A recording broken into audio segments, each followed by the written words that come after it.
All right, everybody, welcome back to Spearfactor. Very special guest today, Mr. Cody Drawdy.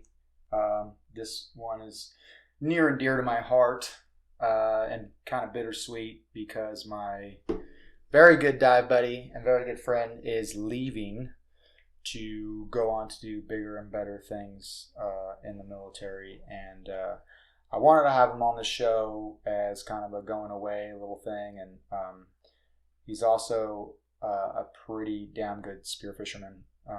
He definitely outshoots me. So, Cody, welcome to the show. Hey, I appreciate it, Brad. Thank you for having me on. It's an honor. Yeah. Hopefully we'll get it right this time. Previously, I wasn't recording, so good times. Cody, let's try again. What was your background in spearfishing? How you get started? Okay. So I was in North Carolina. I was stationed Camp Lejeune from 2012 to 2016. So I was there, always seeing, all the Facebook pages of people diving. I was like, that's amazing. I'm a combat diver in the military. So, nice. So, always being in the water. I'm a waterman at heart. Whether it just be swimming or diving, it's a passion about it. So where are you originally from, though? You mentioned you're a waterman at heart, but where are you originally from? So, grew up in Florida. Right. That's where I was born. And then at age 16, my family moved to Alabama. Right. So for those of you guys that live on the other side of the world, if you're listening, or other places that don't really know the topography or kind of the culture, or how America's pretty diverse, but in those areas are pretty rural, and so you grow up hunting and fishing are pretty huge thing. Outdoor stuff is huge, so I guess it'd be kind of a natural segue for you to want to venture into the ocean as well. So continue on, please. Right, absolutely. It's just especially as sportsmen, you always want a challenge. Right. I think I told you the other day, spearfishing for us is what golfing is to a lot of people. I've never picked up golf. Like I've done it a couple times and it's fun. It's challenging, and that's what the fun aspect of golfing is it's challenging. It's nothing easy. You have to practice. You have to work at it. And that's how spearfishing is. It's nothing, you can pick it up and you learn. Every time you go out, you learn something new.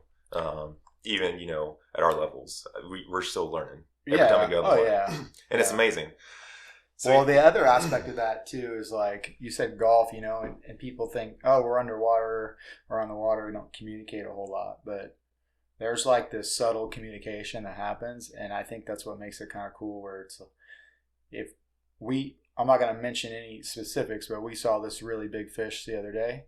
Yeah. And I remember you popped up and telling me that, and it's like we're experiencing that together, and I'm like watching you go through it, and I was like, oh, that's fucking awesome.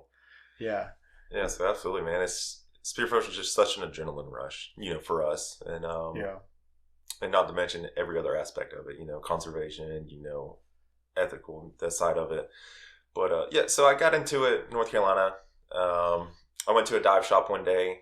And I was like, hey, this is what I want to do. I want to go spearfishing. And the guy's like, okay. He's like, well, you need a gun. And I suggest getting a light because the water out there is very murky on the North Carolina side.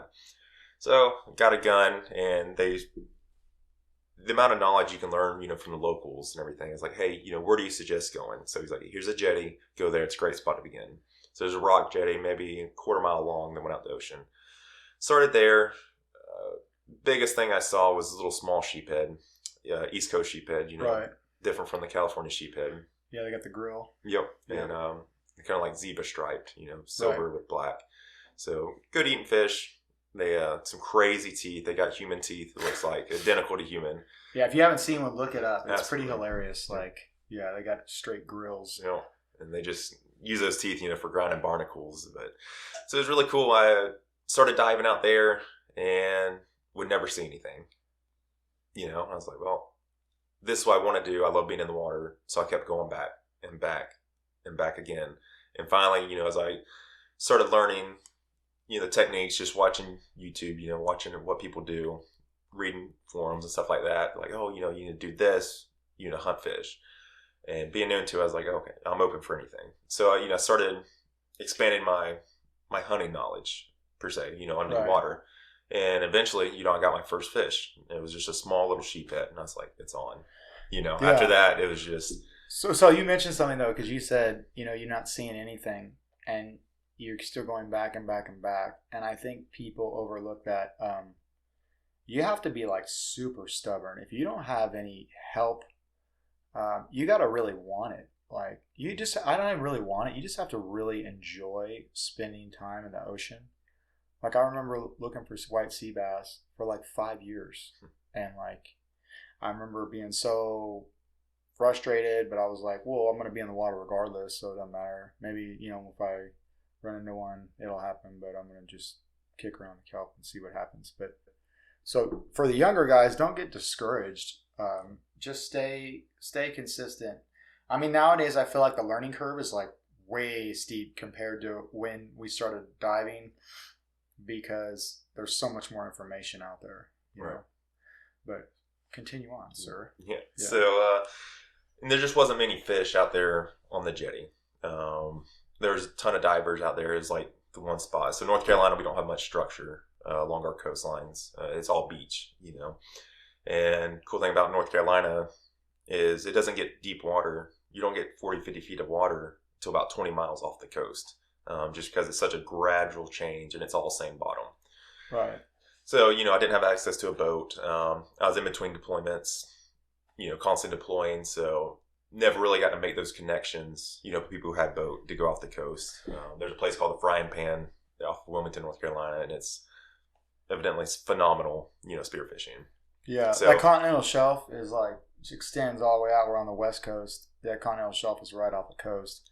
So that's, if anybody's listening, and confused by that, that's essentially why. So it's just a real cool place. So then one day, I was like, you know what? Like, I know there's fish out here, and doing a lot of diving. Like I said, we do combat diving.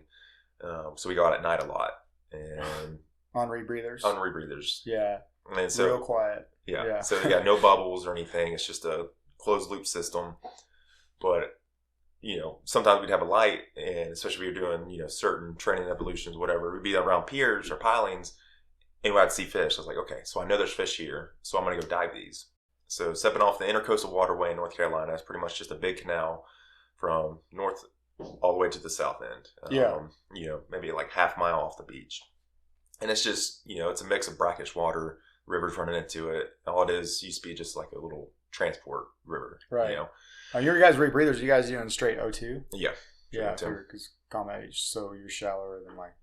Right. Yeah, so our depths with pure O2, you're limited to about 30 feet. Right. Yeah. So without. All right. Diving is, dangerous. So. Yeah. I know. Yeah. And one excursion. Yeah. Whatever. Okay. Go ahead. So I was like, all right, I'm gonna go out at night. So I went out at one night, and up to this point, like the biggest fish I got was probably like a pound, 2 pounds. And first dive I did down on a piling, shined my light, and there was a sheephead. Yeah. Boom, shot him, 10 pounds. And you always remember that first fish, though. Always remember. Yeah. And so that just, adrenaline was through the roof. And the funny thing about the Intercoastal Waterway, because it is brackish water, the visibility is only 2 feet. Like 2 feet of viz was a great night to dive, in my eyes. And so after that night, and the same thing, went down on another piling. Boom, got another one. And so I got 3 or 4 fish, my first night, and they're all around the 10-pound range. So that's a lot of meat, Yeah. And so the stoke was real. I went back and just how did you cook them though? Did you know how to cook them? You just pan fry them or what? I'm from the South, we fry everything. By the grace of God. Yeah. Nice. So yeah, I never really got into like the culinary side of it, actually like preparing a dish. Right. If I was gonna bake it, I'd throw some salt and pepper on there, throw it in there. It was good. It took me about 15 years to get into the culinary side of it. So yeah. And plus I was single. You know what I mean? So yeah. Open a can of vegetables or something and some baked fish. Good to go. Good to go. Yeah. So if it tasted like not very good, it was just me that had to eat it. Right. You have to, especially the wives. You know how that is. You cook up one bad meal, you're a bad chef. Yeah. But so I just usually just fry it up or pan sear it. It's a white meat fish, kind of similar to tilapia, but very good. I love it. Some people call it, the trash fish. Right. It is what it is. It's what I had access to. And well, that's a good point, though. I mean, I guess there's a lot of cultures that eat a lot of different fish, and there's nothing wrong with being selective. And one man's trash is another man's treasure. Absolutely. I mean, who gives a shit as long as you enjoy eating it and do it in a sustainable way? So I see people shoot perch and stuff, and our friend John did that video on how to make basically trash fish good. Yeah. And but go ahead, please. Yeah, and so then I started venturing out from the pilings, and I'd find flounder, and that's cool. But a lot of redfish there in North Carolina. Can't shoot them. It's illegal to shoot them. As in, most places in the South, you can't. It's illegal to shoot sport fish with spear guns. And so really, I didn't know that. So I mean, I've had 20, 30 pound reds just come. You mean like red snapper? No, so just called reds. Yeah. What do they look like though? So they're long and skinny. Just they're called redfish. They're pretty long. They get very bulky. And they kind of have their mouths are kind of like just almost offset to their face, and they just eat crabs. Oh, okay. I wonder if it's like a uku looking or something. I gotta look. Yeah, kind of like a uku. Yeah, very similar. Okay. Kind of long, slender, but they get pretty big, especially off the Gulf Coast. Okay. But great eating fish, great sport fish. Yeah. You can catch them, rod and reel, fly rod. They're just amazing to catch. Great fighting fish. And so you'd always see those, and and that's out there. Nobody else was diving at night. Just because nobody was crazy enough to do it, and it's the funny nobody's crazy enough to do it because where I was diving at within a mile is like the inlet where the inlet went from the ocean to the intercoastal waterway. Yeah, my buddy, he's huge into shark fishing. Every day after work, he's single. Every day after work, he'd go shark fishing. I'm talking about he'd catch huge fish, use them as bait. He'd pat them out there. He had a kayak. He'd pat them out there a couple 100 yards, and he actually. Well, it's not the North Carolina record, but the biggest tiger shark he caught was right before I left. It was 13'2". Oh, shit. It was a tiger shark. He catches all from the beach. You know what I mean? Of course. I learned that when I went to Panama City, and they were saying how they caught, by Destin, the 1,200 pound mako right off the beach or something. I was like, are you fucking kidding me? So, yeah, that's crazy down there. I mean, yeah, so there's sharks everywhere. So like I was saying, there's sharks attacks everywhere. Right in that area, shark attacks, and every night he'd be out there, right? And every night he was catching sharks, whether it be a couple small ones, but once a week though he'd catch a shark over 10 foot. There's just that abundance of sharks, between bull sharks, we had nurse sharks, everything there, a little bit of everything. And where he caught that 13-foot shark, that was not far from where I was diving at. Yeah. So. Nobody was crazy enough. Everybody I talked to, like, there's sharks out there. I was like, yeah, I know there's sharks out there. Right. But that's, whereas they're not sharks. You know what I mean? Right. And the other thing, when there's a bunch of sharks, there's probably a bunch of fish. Right. So you just got to have that mindset, like, you're the biggest, baddest shark in that water. Yeah. You got to put that vibe off until, Absolutely. And you get called on your bluff. Right. Yeah. And you got to take chances, as in everything. Everything's a risk. Even me, get in the car to drive over here this morning. I passed all his cars. Yeah. They're missiles. That's what they are. Right. So, granted, I'm not putting myself in a situation on the road. Right. We are, in neither will we in the water. Same thing. When you have sharks around, if they're aggressive, you can feed off their. If they're aggressive, it's time to leave. Yeah. If a shark's just coming up in curiosity, you're fine. Well, that was the thing when we did our little deployment or whatever to Guam together. You could see them. You see the behavior, but this situation you can read. It was really cool to kind of read all the different behaviors of the sharks. Right. And like that one time I think we were diving at spot X and like shot that golden trevally or something and it started like whatever, and you just see those boys come screaming up the reef, and then you kind of had to state your claim on them, and then they were like, okay. But yeah. So, we're trying to get food, Right. Yeah. Like everything else. So that added to the aspect of it of diving. So I'd go down there, I'd probably get 2 or 3 fish a night. Because I'm a single guy, so living off the land pretty much. Saving money. Right. And so I could go out and drink on the weekends. You know what? That's a great point. I remember I was making like $900 a month. How was I able to go out and drink every Thursday, Friday, Saturday? You somehow make it happen. It's incredible. Yeah. It's very resourceful. Yeah. Oh yeah, I wasn't eating very much. Right. Or, living off the dollar menu. Yeah. Yeah. So like going out at night, like I said, the water's pretty warm there in North Carolina. You don't have to have a wetsuit or anything. So every time, just board shorts, my fins, mask, but not be able to see anything added to the fun of it, I guess. Like I do like 30, 40-minute dives, and I just come out of the water, like you're just shaking, your whole body's shaking. Not because you're tired, but just because the adrenaline's running through your body so much because you don't know what's around you. Which is really bad for fishing, though. Yeah. I swear they sense that shit. Right. But, yeah, if you're enjoying yourself, who cares? Right.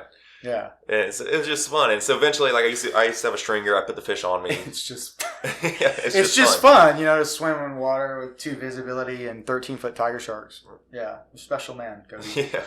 Well, that's what I had. Yeah. So I made the difference. Is either not dive at all, like I said, because you kind of need a boat in North Carolina. Right. Didn't have a boat, so I improvised, adapted. Yeah. Got fish. Yeah. Or jarhead. Yeah. And so then it's just funny. So one night, after I met my wife, we were dating at the time, and I slowly started getting like other people introduced into it because nobody wanted to do it. They're like, "No way, dude! Like you're too crazy." I was like, "Well, it is what it is. Like, if you love the outdoors, if you love, fishing, if you've never tried this like I had, like you'll love it. Just try it once." And everybody that I ever got out there did try it once. I still got buddies that are over there now that they still go diving at night. And but the funny story. So I got smart enough to not keep my fish on me, bleeding, because these are pretty decently, big fish. And so one night I had my wife out there in a kayak. And she was just following me. She was bobbing, and like I remember I came up one time and she's just floating around. Like there's no way, it's pitch black. She doesn't know where we're at. Like she had a little light, she had a headlamp, and I'd come up from a dive and I'd be like, "Hey, over here," and then she'd paddle over there. Yeah. And then one time I just came up real quietly, just watched her, and like she had no idea, what was going on. Yeah. But it was a close. You didn't dunk her, did you? No, she would. We probably wouldn't be together if I did that. But and so with my buddy Andrew, he was with us one night, and I was like, "Dude, I want to get some fish. We're gonna have a fish fry, kind of like a little boys get together, and we're gonna have a fish fry. So we're gonna get a couple fish." So she's sitting in the inside of the sitting kayak, and we're just throwing these fish in there. She's got a boatload of fish, literally in between her legs. Flopping around. One spiked her in the leg, and kind of that's love there. Yeah, and she was like, "All right, we're done here." Because at that time we had like probably 10 fish. Yeah, she's like, "I'm almost sinking." She's like, "This isn't fun for me," because it's just out there in the middle. It's just floating around. I'm curious, how the hell did you like suggest that to her? I was like, "Hey, let's go do. You want an adventure tonight?" And she's like, "Sure." I was like, "Come out with the boys. Don't worry about the details. Just let's go." And so after that, I think she's really dialed it down. When I say we're gonna go do stuff with the boys, she's like, "All right, well, pretty much like extreme sports." Yeah. Like I'll sit back and watch, but participation. Yeah. It's just fun, having her there and be able to share that experience because she had a fun. She had a blast. Yeah. So be able to share that with her. My wife would have divorced me for that shit. She'd be like, she thinks there's great white circling the boat every time we go out. So. But that's the thing, the sharks are there. One night I got buzzed, probably about a little 6-foot tiger shark. I was sitting on the bottom, and like I said, your visibility is limited to how far your little light will shine. So 2 feet, and here come a little shark. Just came and bumped me from the side, like swimming this way. And I was like, "Oh crap!" Came up. Yeah. That was kind of into the dive for me. I was like, "Oh," kind of my first encounter. But you just got to keep going in. You can't live scared, especially in the spearfishing world. And if it was easy, everybody would do it. Right. That's the adventurous part, right? Like, without risk, there is no reward. That's what I always say. Like, well, speaking of sharks, like the last trip we went on, I was pretty sure I was like, if it's going to happen, it's going to happen here. Because this looks the sharkiest fucking place on the planet. Pardon my French. But, so let's talk a little bit about how we kind of got linked up. It's kind of a funny story. Yeah, for sure. Out there in North Carolina, scrolling through Instagram, there's the suggested friends based on people you follow. And so I was scrolling through there, and it suggested Brett Whitman. I was like, okay, like, who's this guy? So I clicked on it, and, his profile picture at the time was him holding a fish. I was like, oh, I'm going to check this guy out. Super original. Yeah. So I clicked on his profile, and he's like, San Diego, California. I was like, oh, perfect. And then at this time, where I was at, 2017, I just got back from deployment, getting ready to turn around and go out again. And I knew when I got back from deployment, I was headed to San Diego. I had orders to San Diego. So I was like, I'm going to add this guy. It'd be a great contact to have when I get to San Diego. I'd love to hit him up. Actually, it looks like he knows what he's doing. I still don't have a clue. Yeah. So I had him as a friend. And then, fast forward a year, I moved out here. And as soon as I got out here, after we got settled, the wife and I and the kids, I searched you again, and it says you were in Guam. I was like, oh, dang. He must have moved there because I knew you did something with the military. Right. And then I was like, oh, he must have got stationed there. I was like, well, crap. Now who do I reach out to? And so when I showed up, I went to this course for underwater systems. And I was sitting there, me and one of the instructors was talking about spearfishing, Troy. Yeah. And so we're talking, and he's like, dude, you got to check out my friend. And he goes to his phone, goes pull up Instagram, and he's like scrolling like all these pictures. I was like, hey, I know that guy. I was like, that's Brett. I was like, I follow him. He's like, yeah. He's like, that's my boy. And I was like, no way. And I was like, yeah. I was like, I'm disappointed. He moved. He's like, no, he didn't move. He's like, he works at your unit. He's just deployed right now. I was like, oh, yes. Well, I remember because I got back and I went straight to that training unit when I got back, and we're sitting in class, and Troy's like, dude, I got the best story. It's like a super funny story.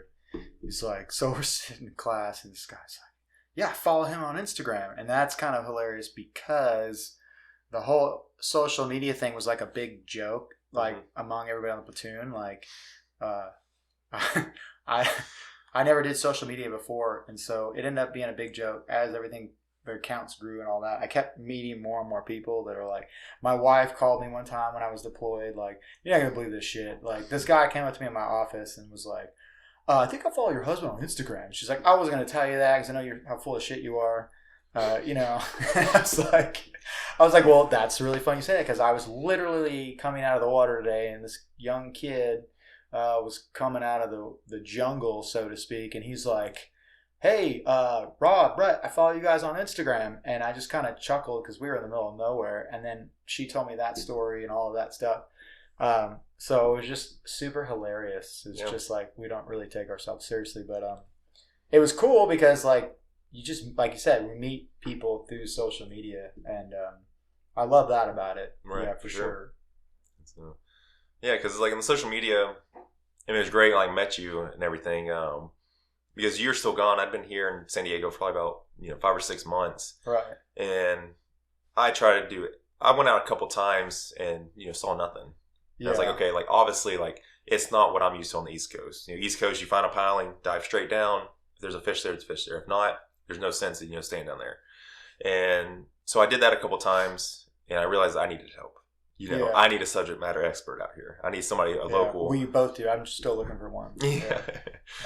And so I got on YouTube and typed in spearfishing San Diego, and a bunch of videos came up, La Jolla, or how to spearfish, and all the videos always broke down the gear you need, and then it'd be people like going out and shooting fish, lots of death montages. For sure. Yeah. And I was like, oh, that's cool, but like, I want to do that. I was like, how do I do that? And, right. Because the clips were only 3-second clips of them already down the bottom shooting a fish, Right. I was like, oh, that's great. So that's all I got to do is just dive down to the bottom. And so then most of my time, I was just duck diving every time out here.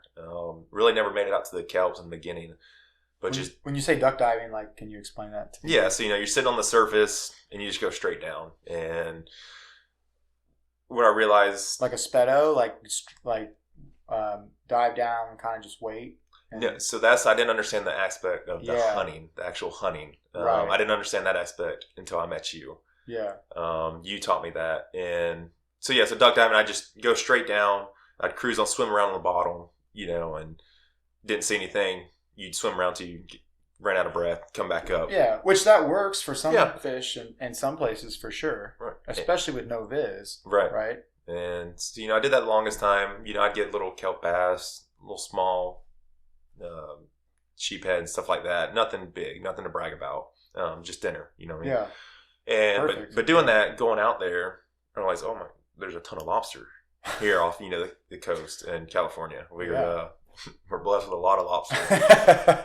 And then lobster season came around, so got into lobster diving. We talk about this all the time. I went out a couple times at night, and I was like, this is fun, but I can get more in the daytime. Yeah. You know what I mean? Because I can go further off the coast, not have to worry about where I am. Getting run over. And stuff like that. So we talk about it all the time. We go during the daytime now. Because to me, unless you have a honey hole at night, like that's great. But for us, who dive from the shore a lot of times, right, you're competing with everybody else. So one thing I kind of realized too, I don't know if I've said it before, like publicly but with the lobster thing that we both kind of learned together, where you have a hunting background, land, and I don't. But with the pigs, like when we were hunting pigs in Guam, it was like that was a good time. When we were hunting pigs in Guam, at our buddy Michael's house, so what we realized, they all bed down during the day. So find their pig wallow, whatever it's called, and they bed down during the day.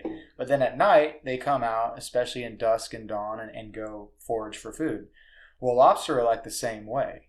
So if you can find some sort of isolated structure, the lobster are going to be bed down during the day there. Right. And I kind of realized this when I tried to hit my usual spots right as it was getting dark.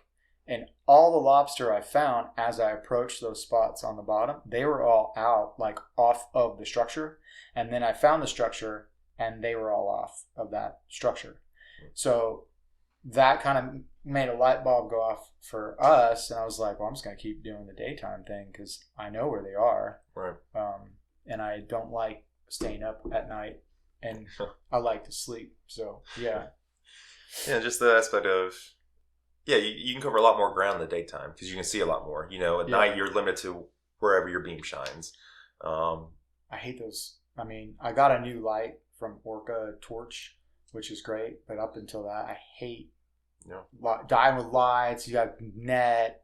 And we talk about this before, too. All that shit just tangles on stuff, too. Mm-hmm. Go ahead. Yeah, and that's another... And plus, in the daytime, I could bring my little spear gun. You know what I mean? So if I saw a fish... Now I have a little, a fish and a lobster, to come back with. Dude, that's it right there. Yeah. That's what I love. I mean, we said, we go down with our spear gun, and I've grabbed, I think, 3 or 4 lobster one time with my spear gun between my legs. Right. Probably not the safest thing. And, coming up, throw them in the boat, go back down, shoot a nice calico or whatever. And now you've got, 2 meals or one hell of a meal. Right. Yeah. Absolutely. Yeah, because then every time I'd go, I'd be like, all right, I'm going to focus on, just spearfishing today. So I wouldn't bring my lobster bag. And, of course, you see all the big lobster, Yeah. Or I'd be like, all right, no spear gun, just lobster today. Yeah, that story, that's a good story. And, you go out there and you just see lobster, or you see fish, The fish know. White sea bass. Yeah. Yeah. This guy calls me, he's like, dude, I think we should go at night for white sea bass. I was diving for lobster, and I looked up, and they just rolled right up on me. Yeah. And I was like, yeah, that's why everybody fishes at night for them. But I guess it's got to be pretty good visibility. Yeah. I don't know. It was a great visibility that night. Yeah, one of the nights I decided I was trying somewhere new and a pretty popular spot. So I was like, I'm just going to go try it. So I went out there at night, Buddy and I, and just shining. And I mean, out of the deep just came these 2 big, huge fish. And they're probably about 30, 40 pounds. There's 2 of them. And they just came up to me and checked me out. I mean, I could have got them with a pole spear. Oh. But I was like, no way. At first I thought it was a shark. Yeah. Because they have just came out of the black. And I was like, oh. And then I realized what they were. And I was like, no way. And at that point, we've been talking about, we got to get out there. Yeah. We got to go. For the white sea bass. We got to go out there and get it. We think they're here. We just got to go. And then that spot, I don't think we've ever seen one. So we saw one at night, but just never in the daytime. Yeah. But that's part of it, And then, like I said, but even like the lobster, if you can find a good little shelf or something out here, because there's a lot of rocks, there'd be 30, 40 lobster in there sometimes. Yep. You know, it's a madhouse. I remember like sometimes reaching in there and there'll be holes with so many lobster in there. Like you'll pick out which one you want and you'll go grab them and all the other ones will shoot out. Yeah. And I've had my mask, you know, like hit my nose, bring out water in there. And it's like, oh man, you know, it's chaos. Yeah. And Cody's kind of famous. I took this picture of him.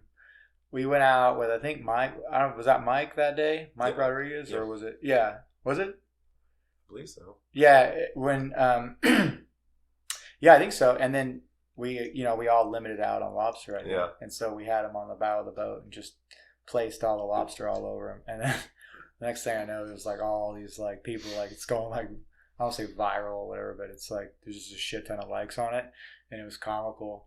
And I think we've nailed down that lobster game pretty good. You know. Dude, just going all the time. Like, obviously, we have our spots, like, from work and stuff. But, like, regardless even of that, like, there's a few spots that we've benefited from working in the industry we work in where we find certain spots on sonar and things like that and go dive them in absolute honey holes, our little reef that we dive. Right. Yeah. So, very feel very comfortable saying... we've got the lobster thing down pretty good. Yeah. For sure. To the point where we're kind of over lobster. Yeah. So. That's what the wife has. As Brett mentioned, I'm actually out of here Monday. And so I still got some lobster in the freezer. And the wife's like, can you just cook them like one last time? I was like, no. I was like, we're going to take them back. You know, we're going to freeze everything. Everything's frozen solid. Right. I was like, by the time we get to where we're going, they'll be unthawed. Like, as soon as we get there, we'll cook them. You know, they'll be unthawed if they're even unthawed. I got a deep freezer. So it'll keep everything cold. But she's like, that's one of the things I'm going to miss the most is lobster. I was like, yeah. I was like, because we got spoiled. Oh, you know what I mean? It's our neighbor, she's Italian. And like during the wintertime, they're going, once a week to the fish market. And paying $28 a pound for lobster. Right. And then they found out, like, the wife's like, my husband can just give you some. And, just change. They buy 2 or 3 lobster, for, it's a lot of money. And so that's kind of my joke with the wife, because she loves lobster. My kids love lobster. It's like, I better not ever hear you, complain, because you're eating $100 meal right now. So it's... I remember my youngest, when she was little, she was asking for me to get lobster. And I was at work, and I just kind of jumped off the pier. And right at the bottom of the piling, like you were saying, was it like a 10-pound lobster? And I was like, oh shit. And I grabbed it and I brought it home. And she was like, oh, Dad, I wanted like a little one that I could hold, And I was like, it's like a $300 lobster. Like, good stuff, man. And then what are some of the ways you like to cook your lobster? That's a good point. Like, let's talk about that. So I experiment a lot. I think one of the best ways personally is just broiling it. Yeah. Or boiling it. It's like I've tried. We got a Traeger, and it makes amazing, especially lobster tail. It gives it real good flavor and everything. But at the end of the day, I think everybody just likes it boiled. I know. It's easy. Just throw a bunch of Old Bay butter in there, and let it cook, and cut it open. Yeah. And my daughter eats the most. I mean, she'll eat, 2 or 3 tails at a meal, and it's like. I guess Daddy's got to go out again. Oh no, Oh yeah, all the more reason for us to go out. And I think for the sustainability purpose, like for years, like I was diving for work, so we just always had access. Mm-hmm. And there was a lot of times I'd catch him and let him go just for fun. And then my wife would call me at lunch or whatever, or before I left, and like, hey, can you get a lobster today? We want to have lobster burritos or whatever tonight. And so I'd go get one, and, like a 3-pound lobster, if you do it right and you saute it up and cut it up, I mean, you can have lobster burritos for the whole family with just like one lobster. And then that was always great. You don't have to limit out every time. Nowadays, we got to dive like outside of work for them, I guess, because we're not diving anymore. But love me. Yeah. The lobster was a good time. For sure. And you're going to leave right before lobster season, so that kind of sucks. Disappointing. That's it's always a good time, just going out there and and that's where I really started learning. So back to the spearfishing thing. You taught me how to actual hunt in Guam. We were out there in Guam, the Pacific water, where visibility was 90, 100 feet. Easy, yeah. And that's just where we're at. Deeper you go, it's just amazing water out there, crystal clear. And you taught me that you have to go down there and you have to be a rock. Yeah. If you want to shoot fish, where we're at, especially in Guam, where it's kind of the waters are overfished, it's challenging. It's very challenging to shoot fish, especially quality size fish. Yeah, because they're smart. They're smart. Like any fish. Right. Yeah. I had to learn too, like diving in California is so different, and it depends on the species, than diving sometimes in an area where it's so clear that how are you going to hide from a fish that can see, we can see 100 feet, like he knows you're there, so what are you going to do to get him? Right. So that's where you really I figure those places like that, and not just Guam, those places like that are like the best training ground where you're diving like 90 feet, and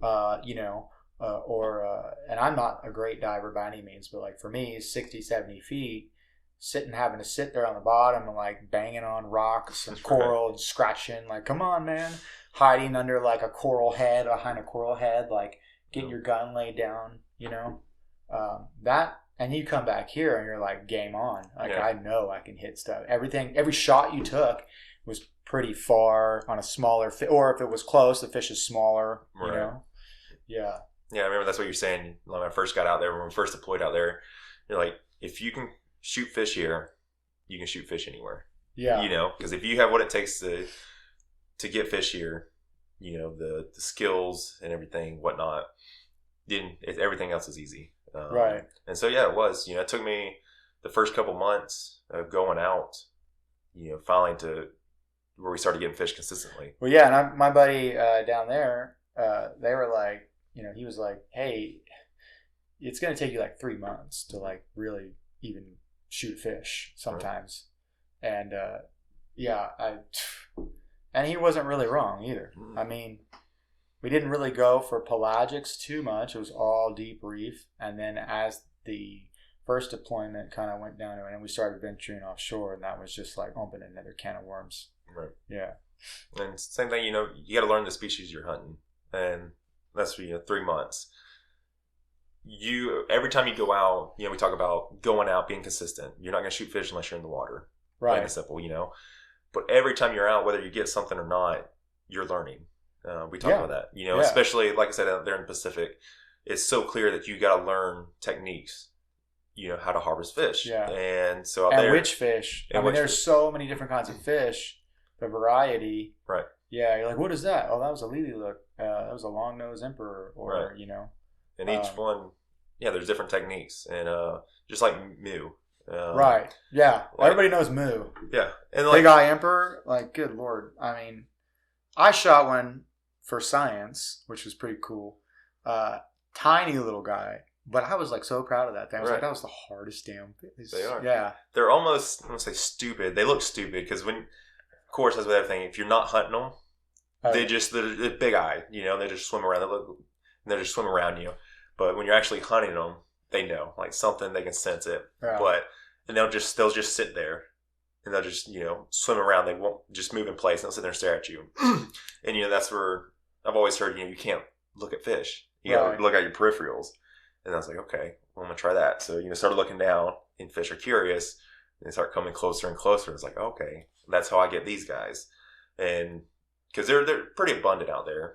They're hard to get. Well, yeah, but one technique, we were having a discussion about it on our little WhatsApp group, I think, and one technique was, and I think it was our friend Tim in Hawaii.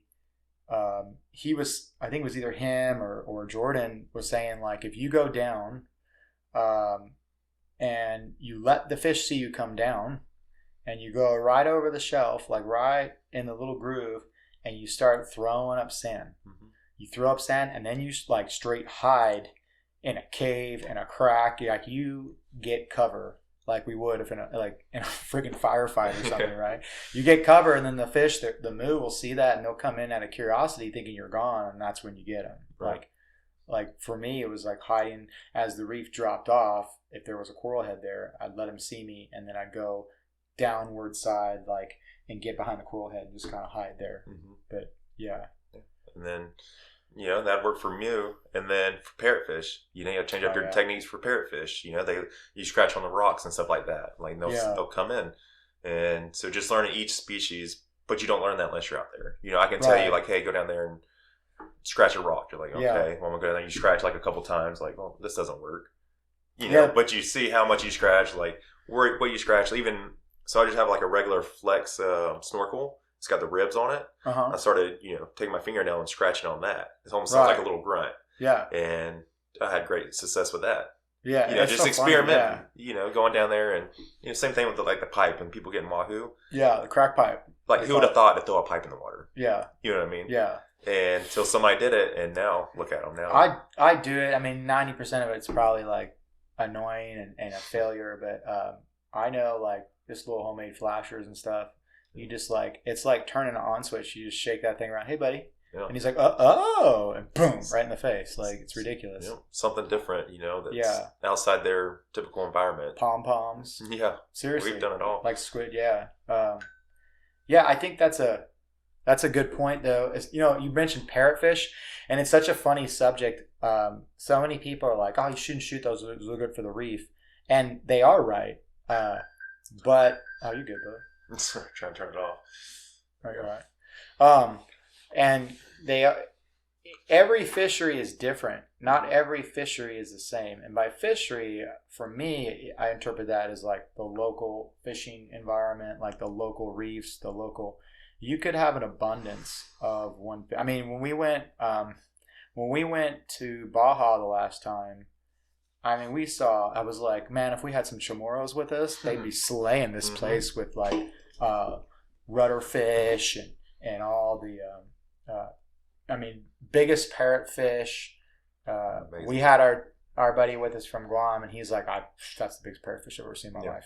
I was like, yeah, well, they're here, So it's important to know, like, we took one, I think out of all, we took one for the whole group, for the whole weekend. And my wife actually made ceviche with it. And I mean, that was the best ceviche I've ever had, hands down.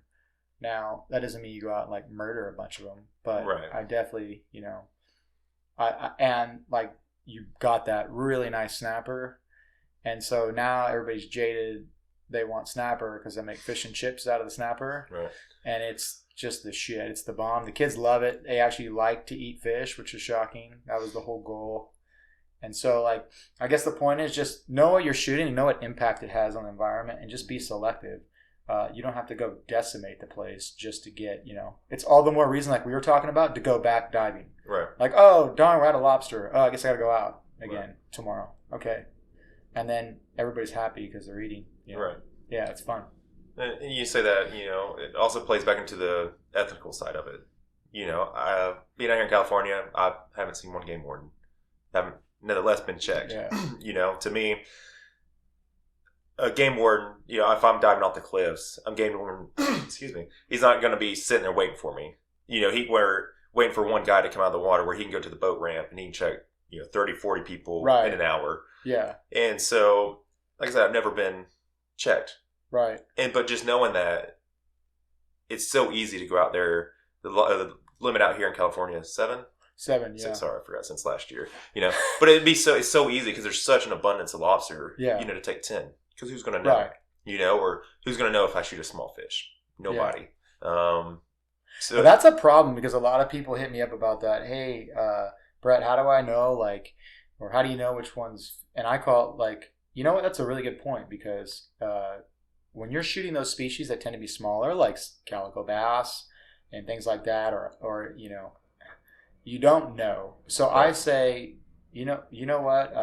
2 things. If you're out there and you happen to shoot one that's smaller, okay, well, the problem, like just unlike fishing, we can't let them go. Right. Like, it's done, right? And so rather than risk coming back in and deal with a game warden, which you're saying, and I kind of agree with you, you don't really run into too many of them. You have like 2 options. You can keep the fish, take it home and eat it, which is, I think, yeah, it is what it is, you know.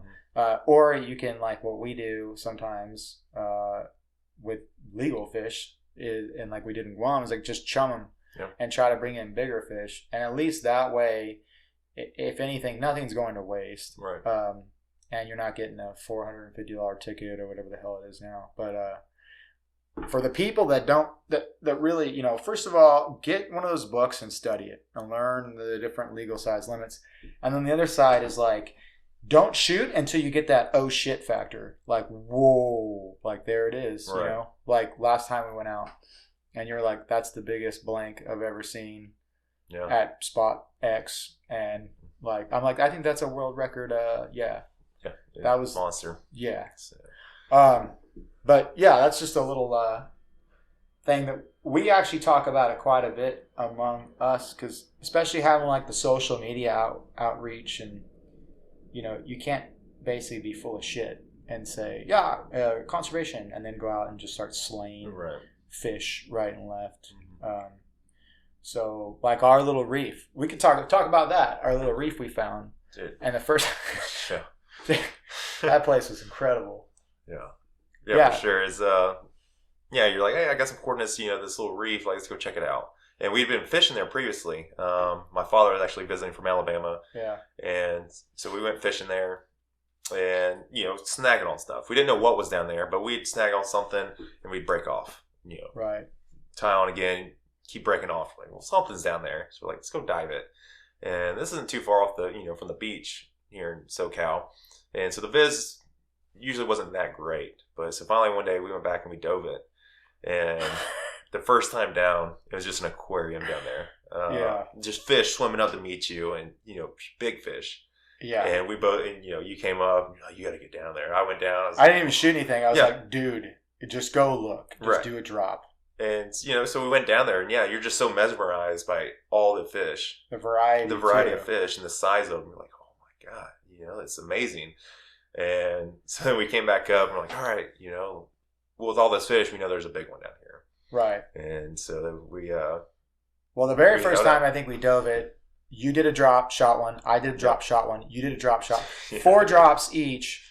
We all shot like a different species or whatever fish. And we came up on that after the 4th drop. And I remember like, okay, we were talking about like, okay, this is not the biggest reef. We got enough fish. Right. Like, let's just chill out and decimating this place. I mean, 8 fish isn't going to decimate it, but it was just more the purpose of like trying to, you know what a good thing we have and keep it that way. Right. Yeah. And that's the thing too. You know, there were so many fish that it was easy. You know, like after we got 8 fish, because it was so easy. You'd swim down and the fish would come up to you. You know, because they'd never seen divers in that spot. Right. And so they're just so curious, and they're like shooting fish in a barrel. Yeah. You know, so after a while, it was like, all right, let's pump the brakes on shooting fish. Yeah. And because if you want to fish, you know, it's there. Yeah. You know, at the end of the day, like if you want to shoot a fish, it's there. They're not going anywhere, you know. Right. Like a lot of times, pelagic and stuff, like if you don't take a shot, you'll probably never see that fish again. Yeah. You know, but these fish, they're going to be there. This is their home. Yep.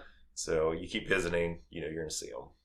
But yeah, there's some big fish there. I know you said you saw big barge sand bass. Yeah, I thought that thing, its head came out of a crack, and for me, it was one of those, oh shit, again fish, where there was like that moment where I was trying to like, my brain was trying to process what the hell it was. Like I saw Bigfoot or something, and it stuck its head out, and I was like, is that a yellowtail? Like just the tip of it, just the front of its head. And I was like, what the hell? Like that looks... And then it swam away, and I actually followed it, and I guess I could have taken a shot on it, but, you know, it's hard, and it's taken me a long time to develop this, and I still screw every now and then. Being mature enough to be like, no, and like you said, it's not going anywhere, right, especially on that reef. So I just waited, and I was waiting for him to turn, and I was going to take a nice shot, lateral, and, you know, and he turned, but when he turned, he just whipped it right around the corner, and I didn't get a shot off, and I came up, and I was like, oh my God, like, and then we were always diving it, looking for that giant sheep's head that would show up, and, you know, a sheep's head, like, that plays a really big role and has an impact in the local environment by eating shellfish and urchins and all that stuff, especially the bigger ones. But we know that, like, we talk about it. I mean, that place is loaded with sheep's head. So we would take like 1 or 2 every time we went there to make ceviche for your family and mine. And then like, it's a special place. Oh yeah, for sure. Yeah, and everybody wonders like, what, that if you're not sure what we're talking about, like, I've definitely posted some videos on it. It's a weird structure, and it's got cracks in it, and in those cracks, those monster calicos. Yeah. We were like, what? They think they're hiding, and they're like a foot into the crack, and the crack is like, you could probably reach in and grab them. Right. And then the sheep's head was hiding in there, and then you look in the crack, and it's all just lobster. And it was like, we will be back. Right. We will be back. So, yeah, but it's up to, I mean, I want to say it's up to us, but it's not really up to us. I mean, it is up to us, but we don't, own rights to it, and people fish it. But I'll be down if I'm going to contribute to decimating that place. Right, absolutely. So that's our little spot where we go basically to the grocery store, and like, we want lobster tacos, okay, shoot, calico, or you want some ceviche. So we have a little talk before we dive with people that never dove it before. Like, look, I know you're going to freak out and you're going to think, holy crap, Yeah. But everything's a holy crap down there because they're all bigger than what you usually see. So just wait. And then we dove it one time at red tide, and Jordan came up with the sheep's head we were looking for. Yeah. And I was like, son of a bitch.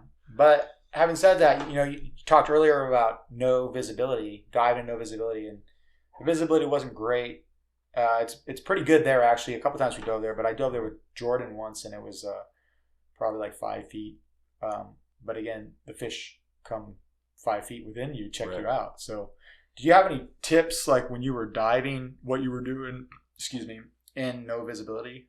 Like, yeah, so I learned, like, same thing, especially out here, diving a couple weeks ago, is where as much as you want to dive and swim around because you're limited by your visibility, you're like, okay, I can't see anything.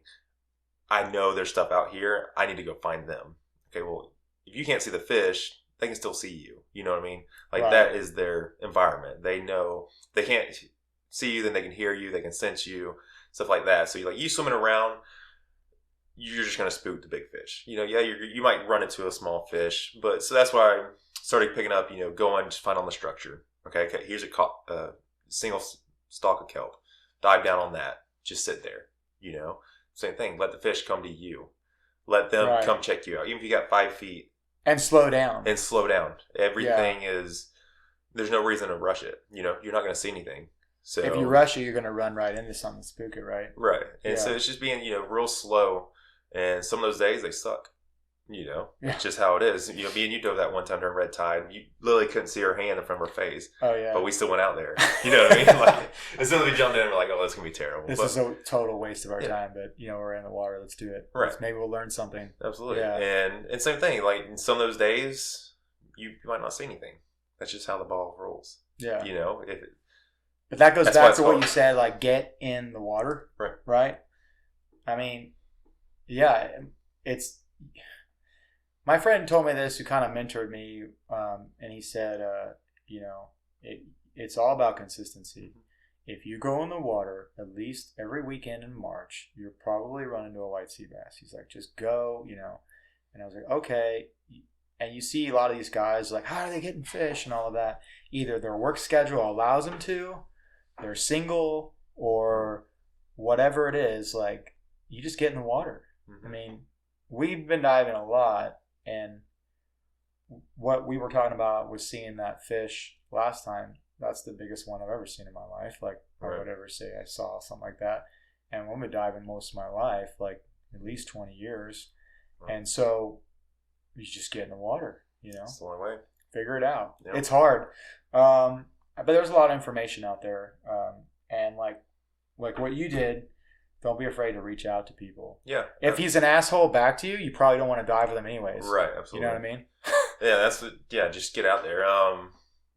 Unfortunately, like my situation, because I was deploying, especially when I showed up here, all the forums like, hey, join the free diving club. Right. You know, you go there, you know, the San Diego Free Divers or whatever, and you go there and you start meeting people.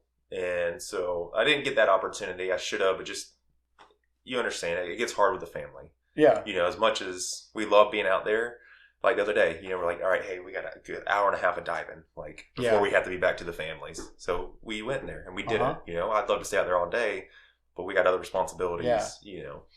And so, go out there and talk to people. And, you know, I learned so much from you. You know, you taught me pretty much everything I know about spearfishing, actual spearfishing, instead of just, you know, swimming down, shooting, sleeping fish, you know. Well, you were going more than I was going. And so I learned stuff from you too. And I think that's an important thing to say. Like, just because someone's new or newer or inexperienced, they may be inexperienced here, but they may be like a beast at their own area. And maybe you can cross some of those, I guess, hunting techniques and all that stuff. Like, you can learn from everybody. I mean, that's across the board for anything, you know, even like jujitsu or whatever. Yeah, for sure. And there's a ton of, you know, content out there that, and then, you know, we talked about this. The only issue I had, there's plenty of video content out there, me shooting fish, you know? Right. But what'd you do in order to get that fish? Right. And you wrote that phenomenal article about everything. Thank you. Yeah, I mean, it was great. And that's what, you know, I sent it to all my buddies, you know, who were just getting into it. And I was like, hey, you need to read this, because you broke down everything, you know, for white sea bass. Like, to me, I knew white sea bass were out there. And before, you know, me and you started chasing them, like, I've never got one. I've seen them. But I was like, oh, you can just kick around, you know, you just go swim around. Yeah. And then you're like, no, like, you need to follow the tides. You know, there's so much more that goes into it. It's like, oh, okay. Well, I say it's like there's a lot that goes into it to increase your probability. Yeah. But then again, like, just get in the water. Right. Yeah, because sometimes, you know, when you say we're busy, I can't just like, hey, I know there's a softball game going on today, but it's low tide and I want to go for it. Like, just fucking go. Right.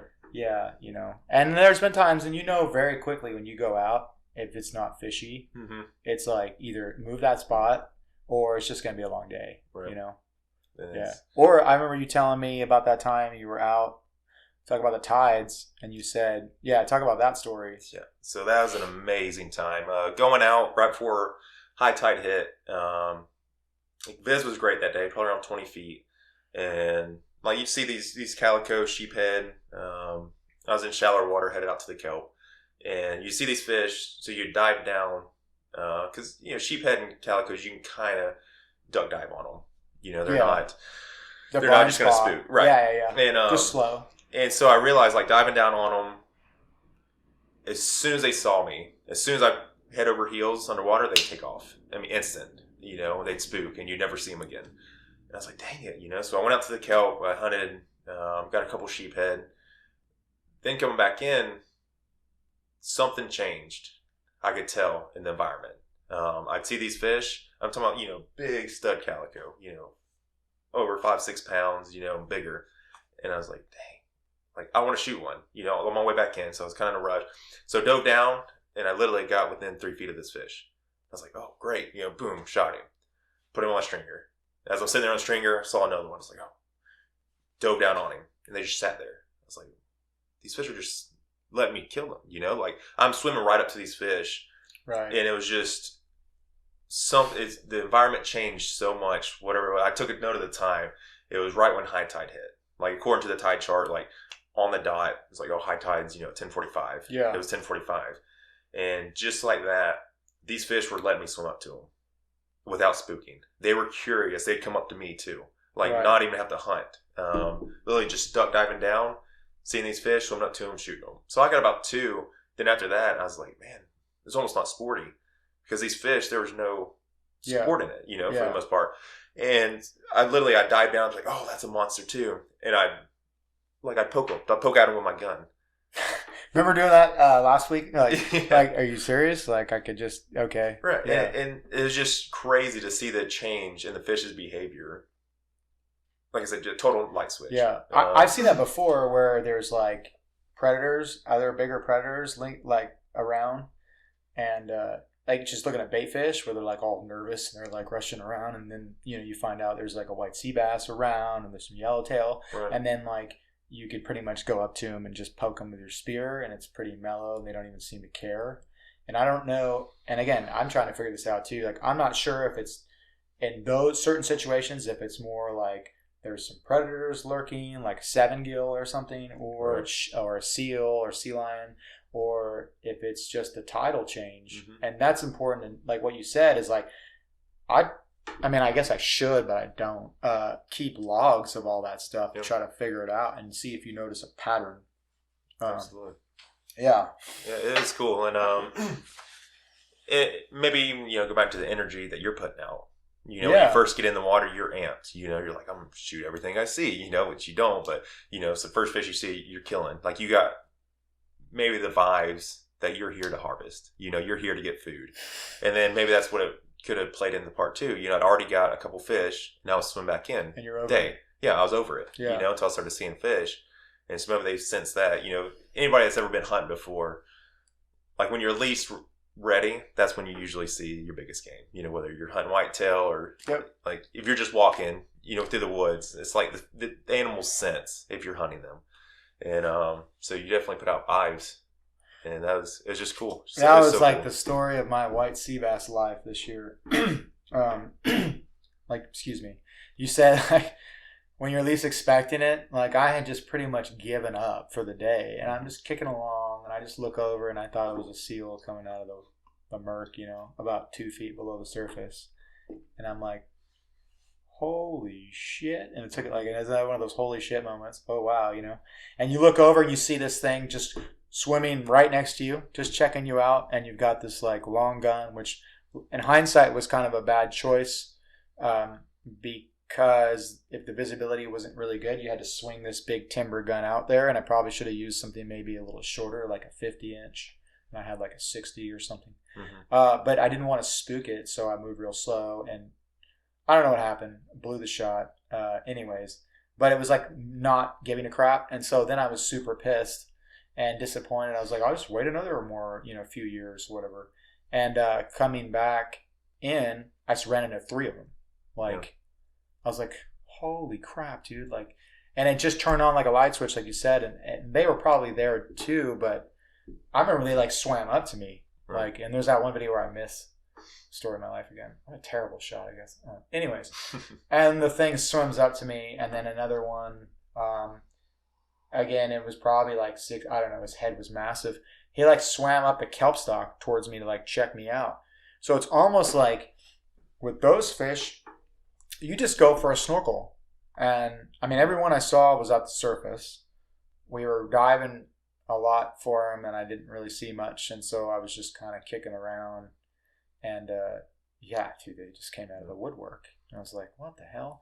And then I remember I got on the boat, and you guys were like, well, go get those fuckers. And like, I was like, oh my God, I can't believe I missed it. So I jumped back in. I think we were like sick that day too. Yeah. Yeah, I got sick. It was weird. I never get seasick in my life. And I like got really sick. And then I think we were just tired, not sleeping. I mean, dude, let's talk about the Baja trip, and then we'll let you go. Yeah. So Cody's never been, let me set the stage here a little bit. Cody's never been to Baja. Either has our friend Chase. And so I was like, okay, before you leave California, we got to go to Baja. And we had all these big plans, and then this COVID stuff happened, and it really just really screwed things up. So we're not going to let that stop us.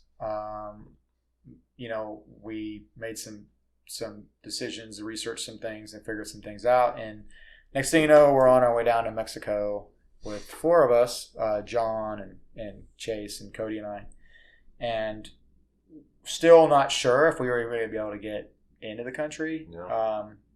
And I'll preference this. Before we went in to go to an area where hospitals are far away, there's local people, and they don't have the best medical care in that area, we checked with them to be like, hey, do you guys feel comfortable with us coming down? Out of respect, we don't want to like essentially poison our own well and get anybody, unnecessarily exposed if that was the case. And they were like, we need the money. Like, it's fine. You guys come down. We need the money. Mm-hmm. We depended on you guys. So I'm like, well, that sounds good enough for me. Yeah.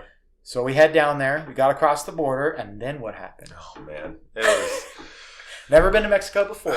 Never been. It was just such an escalation of events. We drove, 2 hours. Yeah. Well, we got extorted for some money, which was. They only took $50. Like, I say took. He asked for. Was the best part. He was like, and I hardly speak Spanish, but he's like, $15 for the ticket. You're only supposed to have 2 people. And I was like, well, usually you can argue with him because it's like BS, but he's right in this case. So cool. Yeah. And then I pulled out, I showed him too much money. I pulled out like $50 or something. And he was like, it's 50. I'm like, what? You said 15? He's like, no, I said 50. I was like, either way. All right, buddy. All right. Wink, wink, wink. It's kind of funny. There's 4 of us, whatever. So we paid him, and then he shoved it in his pocket, started talking to us about fishing. Mm-hmm. And we're like, so dude, you just like stole money. Now you want to talk to us about fishing? I love it. Dude. Great dude, yeah. Yeah, good dude. Anyway, hey, it is what it is. Right. And so we were driving away, and I turned to Chase and you, and I was like, boys, we just paid $50 for the experience. Right. Like, like $50 is nothing, but like, you could say, we got to bribe some dude in Mexico. It's all part of the adventure, Right. And so, go ahead. Yeah, and just from the beginning, as soon as we made it through the border, made it through the first checkpoint, and we're like, we made it. And they're like, no, pull over. Yeah, gringos pull over. Yeah, I got a topper on the top of my truck, so they can't see inside the bed. And I remember just trying, as soon as they opened it up, there's the spear gun handles, and they're AR-15, like somebody got AR-15 handles on them, and just the grips. And somebody who's never seen that, especially, a place where it has, violence, you see a pistol grip from a weapon you're familiar with. Well, guns go into Mexico and the drugs come out. So guns and money go into Mexico and drugs. That's usually how it works, but yeah. Yeah. So I mean, you can't blame them. Like, what is this? To me, to them, like, if it has a gun part, what's to say that's not a gun? The kid's face, it was like, he called his boss over, And so it took us, like showing some pictures, like, no, we're going spearfishing, and you show some pictures, like, oh, okay, So they got that, and that's when, so we made it past that checkpoint. That was good 10 feet into the border. Yeah. And then 50 feet is where we got, shook down. And that guy, he's like, no, he's like, you can pay. He's like, or you turn around right here. We're 50 yards from the border. Yeah. So he kind of had that over us, but same thing, we paid for the experience. It's just it was cool to see it. You always hear about it. You see the movies and stuff. And $50 is nothing. Like, right. I've had buddies like, Right. Yeah. We didn't have anything illegal on us, by the way, either. Like some of our neighbors in the. That's a good story. Oh, that's a great one. Yeah, but we won't. We won't get into that. Yeah. It's a funny one. Yeah. So go ahead. Yeah. And then just going through Baja. So that was like the local police is where we got shook down, and then every town you came to was the federales. They had a checkpoint. The military had a checkpoint, and so same thing. We always run into the problem like, hey, open up all your stuff, and they'd check through it, and so we kind of ran always the same problem of they were real professional, though. Very professional, great guys, and I think what you got some insight on is like, hey, bring a cooler of drinks for these guys, right? And it's like, okay, cooler of drinks. When we first went into the trip, it was like, okay, we got a cooler full of drinks, a soda, and I didn't realize how much a soda meant to like these guys. They have little outposts in the middle of nowhere. This is the desert, right? And they're living in a shack, and you can see their their shit buckets for where they're pooping in buckets, to go dump it. Like that's where they were living at. These guys were pretty much stationed there, so who knows how long they've had a nice cold soda, and so little things of hospitality. You're like, oh, okay, we'd give them a soda, and be like, oh, okay, you know what, you guys are okay, go ahead. Yeah, and he remembered us on the way back too. Right, for sure. Yeah, that was cool. And so it had to suck out there because it was hot. It was unbelievably. So hot. This is what was it? August. Yeah. August on the Sia Cortez side of Baja, and it was 100 something, right? Mm-hmm. The water was 85, and then. We went out farther. It was 77, but we had diving in my shorts the whole time. Yeah, felt like we were back in Guam or something. But one thing you noticed, we went out. Not to get into specifics or whatever, but if you want to shoot the same fish that everybody's shooting, go to the same spots, and that's kind of my thing. And I always like adventure and exploring. I've always kind of been like that, and we were kind of on the same page. And I was like, I wonder if anybody's ever been here. I'm like, let's go. Right. And then we got the absolute shit beat out of us and our gear on the way out. But we hit that spot. We first jumped into it, and what the first fish you shot, what was that big? Yeah, big grouper. Yeah, that place was crazy. Ripping currents. It was around a little pinnacle, a little island, and the currents out there were just ripping. Yeah. So our first couple of dives, we were doing a speedo, right? It was we were trying to like drop. Go ahead. Yeah. So same thing. Like, so that's what we talked about. We kind of we wanted to go far out instead of staying local, like we should have done the first day.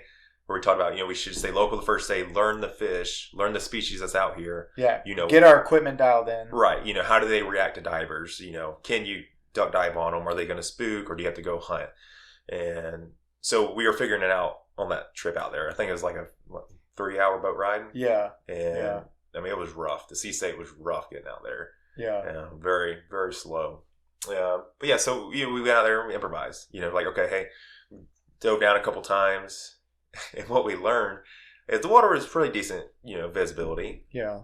But then there was a layer, pretty much like fog, probably like 5 or 6 feet above the bottom. And we're like, what is that? What's that silt? And we dove down there, and you dive down there, and it's just, I'm going to say billions. Because that's how many there was of tiny little fry fish. Like nothing I've ever seen before. Literally, you could not see. You couldn't see your arm out in front of you because it's just billions of fish, tiny little fish. Yeah. And so literally create a layer over the bottom and to where we couldn't go sit on the bottom and hunt because you just couldn't see. You know what I mean? Because you go from probably about 40 feet of viz that first day to going to 5 foot of viz, sitting on the bottom. So that's where we started, just kind of duck diving, and you just go real slow. You'd go underwater and you kind of just coast, and you'd see these fish. The grouper, they're curious. They'd just be sitting there swimming, looking at you. And man, that's when I first saw that big one. I think 20 something pounds, as he was just a little far away. Luckily I had a great gun. I just got that new hot rod spear gun. The first time I actually took it out, it was perfect for that trip. Just slammed right through him, and the stoke level was real.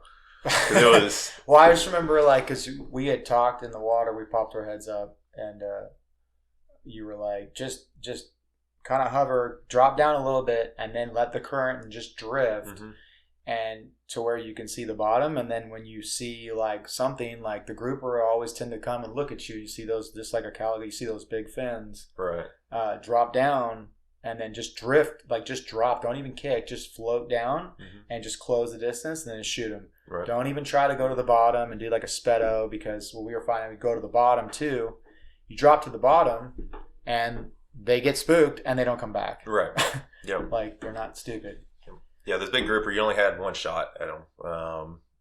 Because like I said, that's where we learned, just head over heels, go underwater, and usually you go straight down. You tug your chin, go straight down, and get to the bottom as fast as you can. Be efficient. But this time, go at an angle and just slowly drift. I think the deepest we dove that day was like 50 feet. To the bottom. Yeah. But just hanging around in that 30, 35 feet of water and just drifting. And the fish, they'll come up. Yep. If they're in the rocks, they'll come out. They'll just look at you real quick. If you move too fast, though, split second, they're gone. And so it was really cool just learning that and seeing that, especially. That was the first time I hunted grouper. Yeah, and those are big grouper for us. So, I'm sure it's not like they have those big Jewfish and Goliath grouper and all that stuff. Right. Those aren't really the species. We're looking for leopard grouper, cabria, and Gulf grouper, which we didn't see any Gulf grouper. As we learned too, it was so hot. All the big fish were deeper. Right.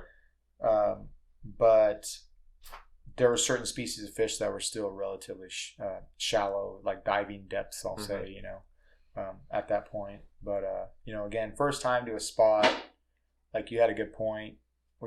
We always do. Our golden rule is we never go,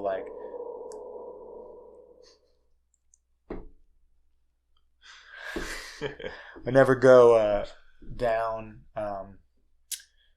never go way offshore the very first time. We get all of our stuff dialed in and figure out what bands are going to break and all other kinds of crap that happens on the first day, and then we just go for it the second day. Right. And so we went for it the second day as well. You and I dove all day. And on the way back that first day, I was like training for this trip because I'm a little older, I guess, and out of shape. So I was like swimming in the pool, finning. I'm like, no, we got this one chance this year to go to Mexico. Let's make it count. Let's go to the grocery store because I don't know what the diving situation is going to be when we get back and all that. And we ended up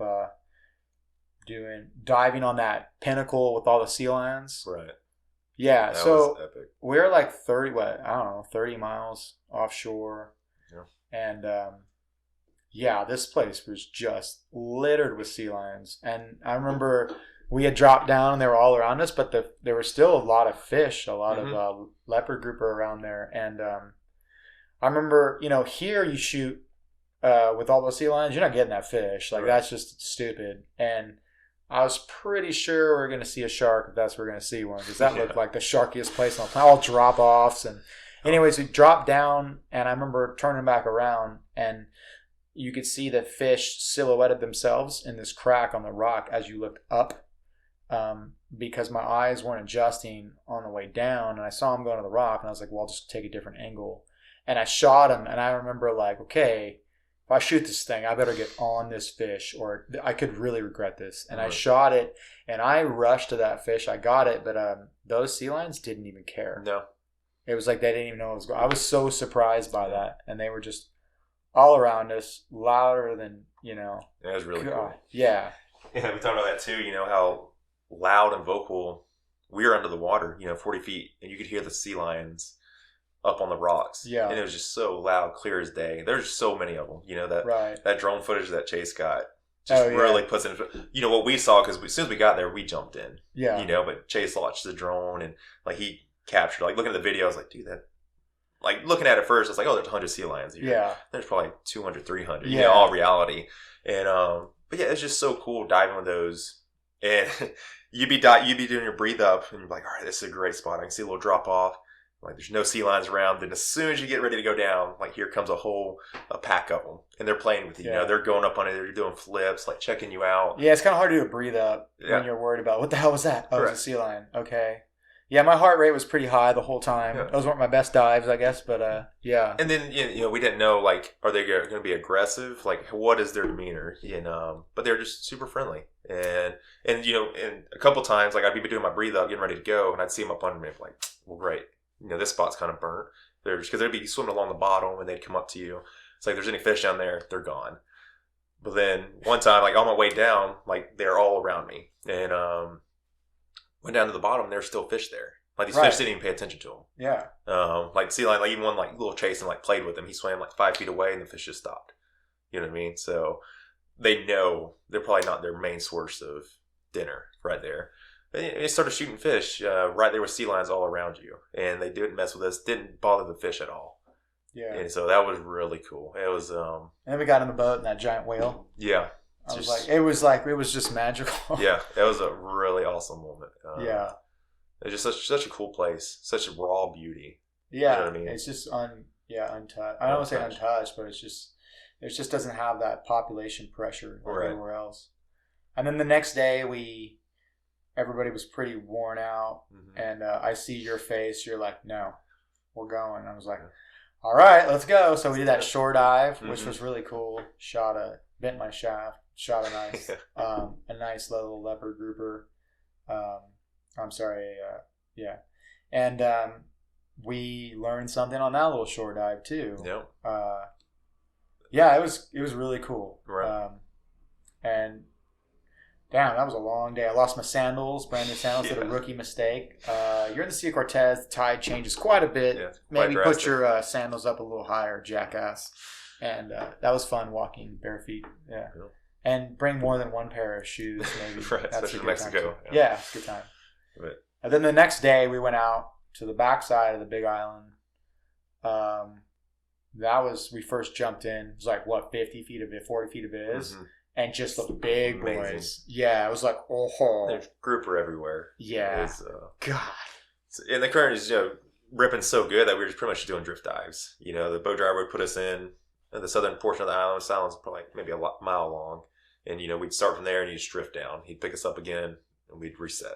And, it was really cool. Yeah, the amount of fish that we first saw, when we first jumped in. After like 2 or 3 passes, they all got pretty smart, and we're not hanging around anymore. Right. Because the viz was so good. Like I said, these black grouper, you can see them. And so you could pretty much do the duck dive. And what we were talking about earlier, just kind of coasting down. Because we tried the hunting, sitting on the bottom, and it just wouldn't work. Like once those fish, if you spooked them, they weren't coming back out. Wherever they went, sometimes they go hide in the rocks or they just swim off. Yeah, I was also because I guess I was getting lazy and tired from diving. 3 days, like what 7-8 hours a day. Mm-hmm. Yeah, that was awesome. Throwing my gun down like about 20 feet, 30 feet, let the gun drift down, and then just focus on doing a nice dive. And at the top half of the, like if you did a full free dive and throughout the whole thing, you probably spook everything. But we were in like 50 feet of water and 40 feet of water, 50 feet of water. So you just did the top half, you just kind of fly down, meet the gun, and then you just drift down. Right. And that was actually kind of nice. Save some energy and all of that. But yeah, we dove a few spots that day, or a couple spots that were all very different. That one flat part where you got that big lobster. Oh yeah. And you let it go, but that was pretty cool. That was really cool. Because traditionally we've been hunting the deeper water, and then they kind of brought us up into pretty much a bay between 2 islands in real shallow water, maybe 15 feet, and there was grouper everywhere there. Yeah. You know what I mean? Like a decent sized grouper, and they're more hidden there in the shallow water up in the rocks and ledges. But even the smallest ledges, like it's interesting to see, this 15-pound grouper fit inside of a little ledge that I couldn't even fit my arm in. Right. You know what I mean? Like I'd swim down, I'm like, okay, sure, there's nothing in there, but there'd be a grouper back there hiding. Yeah. And of course those reefs, those shallow reefs, the amount of parrotfish and triggerfish there was out there was just phenomenal. It was just so cool to see. We didn't shoot. I think we took some triggerfish and stuff like that. The for ceviche, the owner's wife made us ceviche, right? And that was amazing. But then once we got to that deeper, small little island, you could throw a rock over it. It was deeper water, dropped off on one side, and I think we all got good fish there. That's actually where I bent my shaft and broke my shaft.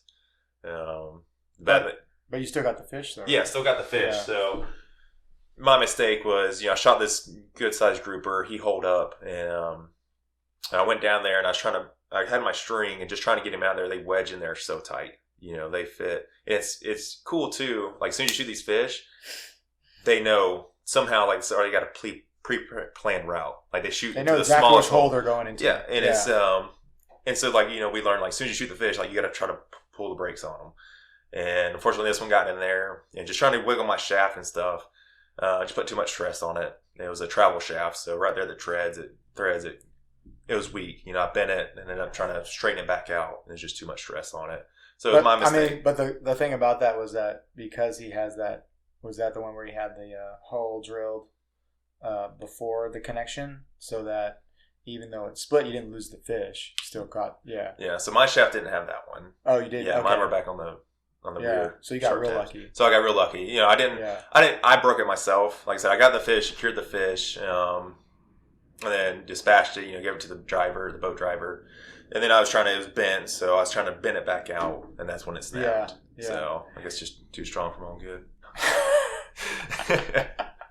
That's why, that's why I love, I kind of like that Camara side slip that I was using too, because, I didn't have any really issues anything bending. I didn't really shoot anything massive though. But it seemed to work really good for what it's supposed to do, like hunting around rocks and save your shafts. But that was a good trip, man. That was a really good trip. Absolutely. I mean, and like any trip, I think it was just the right group of dudes too. Absolutely. We've met a lot of really good guys in the last year.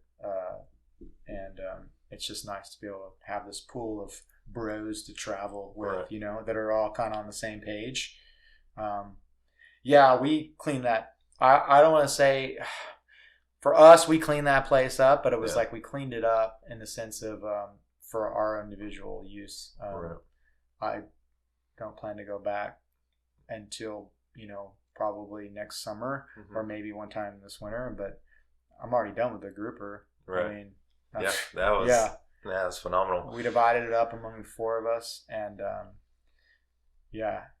man, what a good trip. I'm so glad we were able to get that in before you left, and I'm really glad that we were able to do this before you left too. So right, oh man, it was such a great trip. Like something that's going to stick with me. That is one of the reasons I'll come back. Like I'll come back and do another Baja trip. That was just experience, you know. And we talk about it all the time. Like sometimes we go out and we don't get anything. Yeah. So be it. You know, the experience. If we hadn't shot one fish down there, just the drive, you know, starting from the border and going through, you know, just straight desert where you had to monitor your gas. Like if we break down out here, you're screwed. You know, there's no gas station. There's nothing. There's no tow service. And, you know, just the whole experience and the views of it and seeing that culture, you know, the Baja culture down there, especially that little town. And our driver, you know, one time we went to the bait shop or tackle shop, you know, we're talking about, you know, 50 lures, you know, nothing special, you know, it's pretty much a grocery store. And we're sitting there, we're talking about, you know, who our boat driver is and everything. And he's like, oh yeah, he's right outside. We're like, no, can't be that one. Can't be who we're talking about. He's like, no, that's him outside. We walked outside and, you know, all the locals, it's such a small town. They're all sitting there, you know, they're all talking.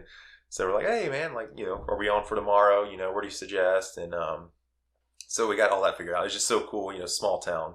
Everybody knows everybody. Yep. And like I said, to me, it didn't matter, you know, getting fish was just icing on the cake. Just being out there, experiencing something new was just so cool. Yeah, and experiencing it with your friends, you know. Like you said, I honestly was thinking about all the fish that I shot. I didn't shoot that many. And I definitely didn't shoot anything probably over 20 pounds. But that's not the whole point. The whole point is to get fish to eat and friends and just the experience. And thanks to Chase, he kind of made that video. Oh, yeah. That's pretty cool. So we have that to remember it by. But yeah, what a good time, man. And it's cheap. You know, it doesn't cost an arm and a leg. It's not like for trust fund kids or, it's definitely really wealthy people. Absolutely. Yeah. And yeah, we kind of went to a new area we didn't know much about.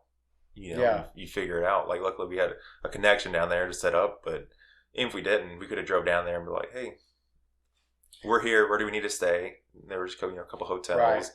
Okay. We need a boat driver. You know, luckily we had all that, you know, set up for us when we got down there.